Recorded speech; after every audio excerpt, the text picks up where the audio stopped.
Creíste que el primer programador de la historia fue un hombre. Te equivocas, fue una mujer. Fui yo, condesa de Lovelace. Y esta es mi historia. Capítulo 1. Fui hija de Anna Isabella Noel y del poeta Lord Byron. Mi padre, ansioso por tener un heredero varón, se sintió profundamente decepcionado cuando mi madre dio a luz a una niña. Apenas un mes después de mi nacimiento, se separaron. Nunca lo conocí. Crecí entre sombras, la de su ausencia y la del dolor que habitaba en el rostro de mi madre. Sufrí muchas enfermedades durante mi infancia, pero más punzante que el dolor físico era el peso invisible de las expectativas. Mi madre vivía obsesionada con extirpar cualquier rastro de mi padre en mí. No solo su locura, sino también su poesía, su imaginación, su caos. Para alejarme de su influencia, me moldeó a su manera. Me dirigió con firmeza hacia el estudio de las matemáticas. Ella misma había estudiado matemáticas y astronomía, y creía que, bajo la razón, podía contener cualquier peligro latente en mi sangre. Así, desde muy temprana edad, fui conducida hacia el mundo de las ciencias. Lo que comenzó como una imposición, se convirtió con el tiempo en mi refugio.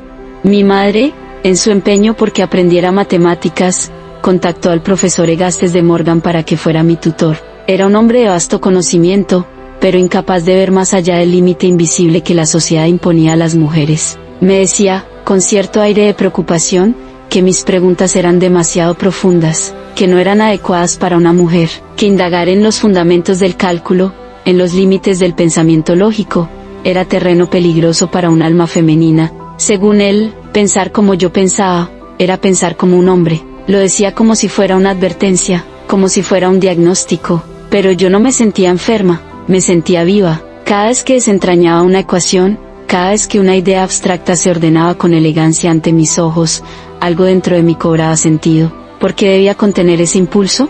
¿Por qué la inteligencia debía tener género? Informó a mi madre, esperando que ella me corrigiera, que me devolviera al camino aceptable de las mujeres, bordar, tocar el piano, conversar sin incomodar. Pero esta vez, mi madre no lo hizo. No hubo regaños, no hubo retiro. Continué, porque ya era tarde para detener mi mente, y tal vez, para bien o para mal, siempre pensé como yo. Capítulo 2. Encuentro con una máquina extraña. Fuimos invitadas a una gran celebración, y fue allí donde vi por primera vez una máquina diferencial, el ancestro de lo que hoy llamaríamos una computadora. Apenas la observé, supe que no podía quedarme al margen. La curiosidad me ardía en el pecho. No esperé ni un instante para preguntar por su creador, y así conocí a Charles Babbage. Aquel hombre era diferente a todos los que me había presentado la sociedad. Hablaba con pasión de engranajes, de cálculo, de máquinas que aún no existían, pero que ya funcionaban en su imaginación. Y, al escucharlo, yo también las veía, no de forma borrosa o romántica, sino con la claridad de quien entiende no solo la idea, sino su esqueleto lógico. Fue el primero que no se sorprendió por mis preguntas, que no intentó corregirme, ni suavizarme, me habló como a un igual, y eso, para una mujer como yo, era un regalo más valioso que cualquier joya. Durante años, intercambiamos cartas, en ellas compartíamos pensamientos, fórmulas, especulaciones, pero más que eso, compartíamos una visión, la de un futuro en el que la mente humana se extendería a través de las máquinas. Su máquina analítica no era solo un aparato, era una idea viva, un artilugio capaz de pensar, de calcular, de realizar operaciones complejas con una precisión que ni el más brillante matemático podría igualar. Yo lo comprendí. Más aún, vi lo que ni él alcanzaba a ver del todo, que aquella máquina no estaba limitada a los números, que, con el lenguaje adecuado, podría procesar cualquier forma de pensamiento simbólico.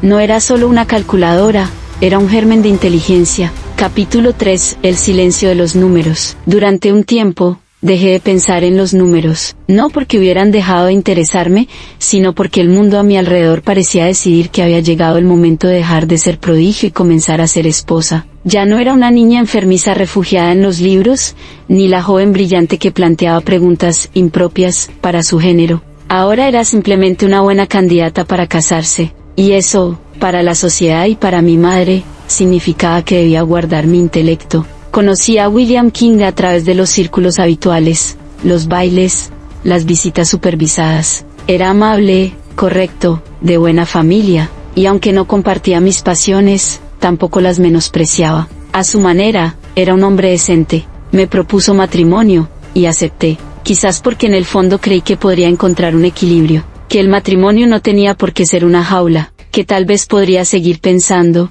estudiando, soñando, desde otra posición, tal vez desde la seguridad. Nos casamos en 1835, y poco después él fue nombrado conde. Yo pasé a ser la condesa. Las palabras cambiaron, los títulos, las invitaciones, las responsabilidades. Ahora los días se llenaban de decisiones domésticas, de visitas formales, de bordados, de listas de invitados, de la delicada rutina de ser una dama. Poco a poco, comencé a notar cómo las reuniones se convertían en conversaciones vacías, sin sentido para mí.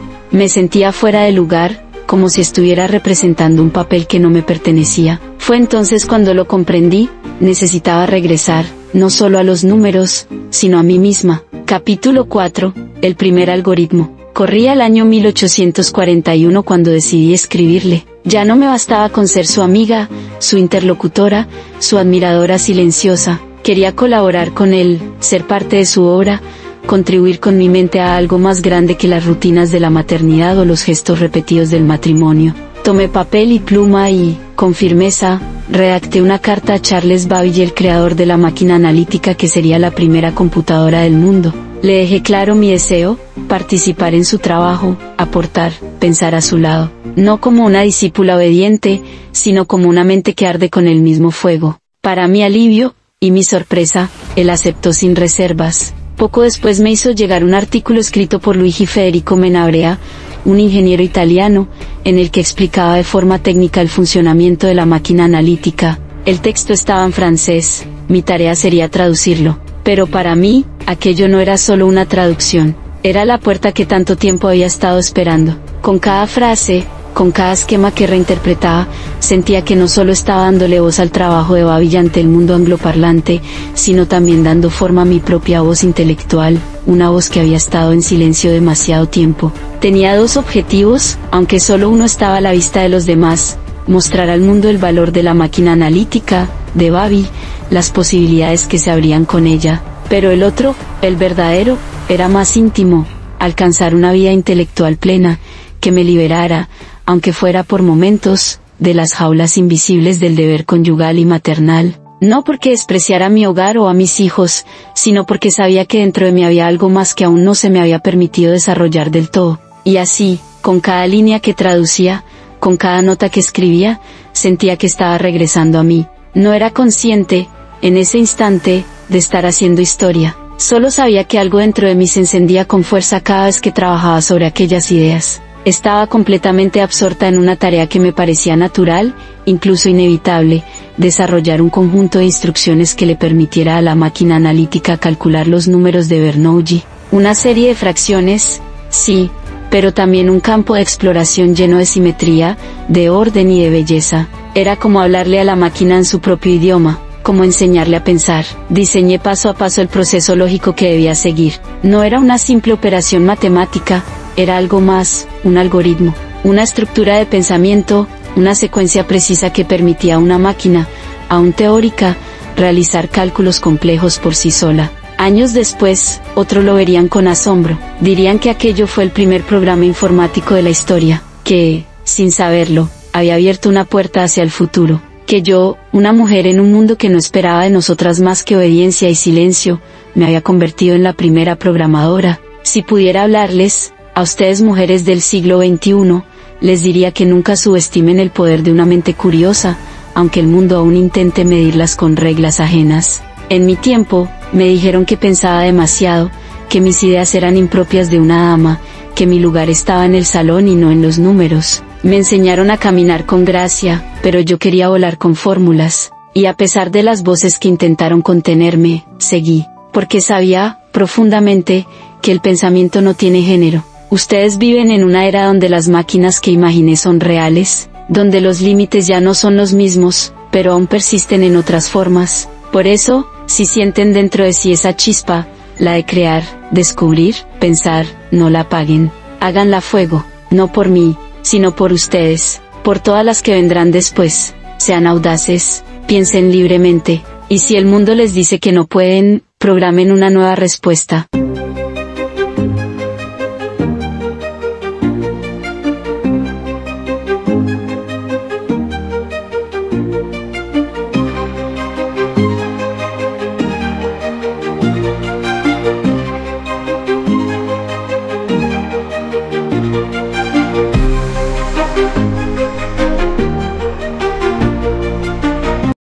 Gracias por llegar hasta aquí, tenemos muchas más historias que contarte. Suscríbete y comparte este video con alguien que necesita escucharlo. Nos vemos la próxima semana con más de Femi Historias.